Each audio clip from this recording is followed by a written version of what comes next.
My dear sisters and brothers, the Lord always calls us to Himself. And this is our response. That you have come here for Mass is a response to God's call. And so you're blessed. But when He calls us, He is also instructing us. He's telling us about His faithful love. His covenant is His faithful love that He is going to accomplish in us the plans He has for the world. And so we see how Abraham had faith in God's covenantal love.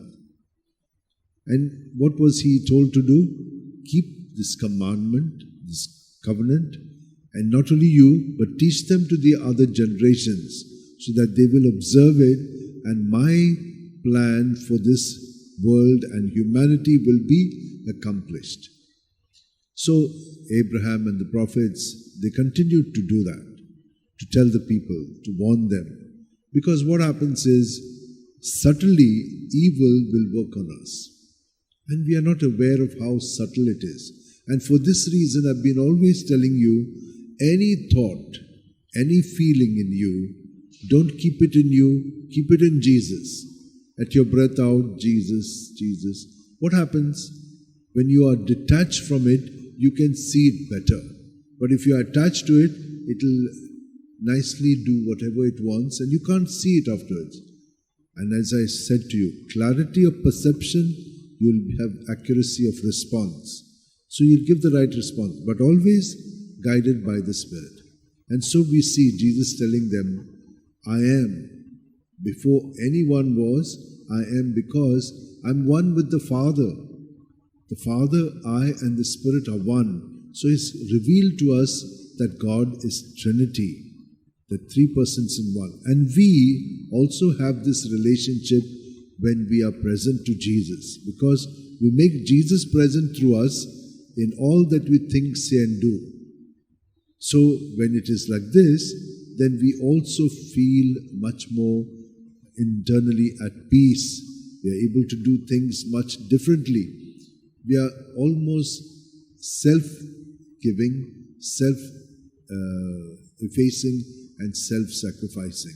That's how we become more like Him. My dear sisters and brothers, He is calling us, as I said, we have all responded.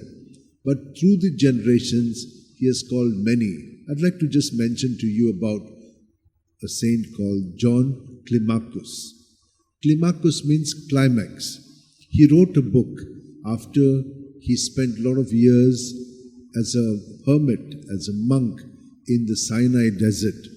He was a Syrian born in 525, but he went there because he felt the call to live a very secluded life alone with God.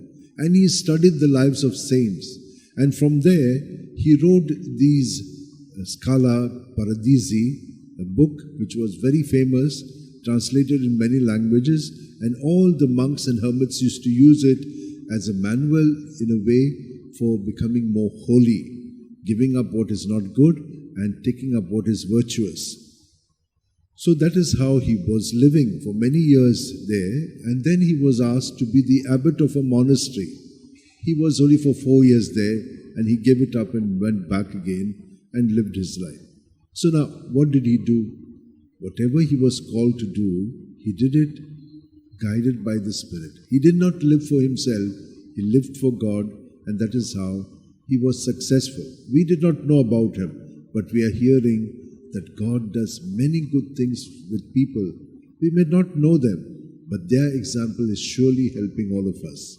And so for this, let us be glad and ask the Lord to give us more strength to live our life in Him, for Him, and through Him. Let's hold our hands together, close our eyes, and be united to Jesus. At every breath He is in us, in body, mind, and spirit. Let us not allow anything else to take control of us, but Jesus alone. So let us surrender all our thoughts, our feelings, our behavioral patterns to Him, and He will purify us with His precious blood and give us more and more of Himself and His Spirit.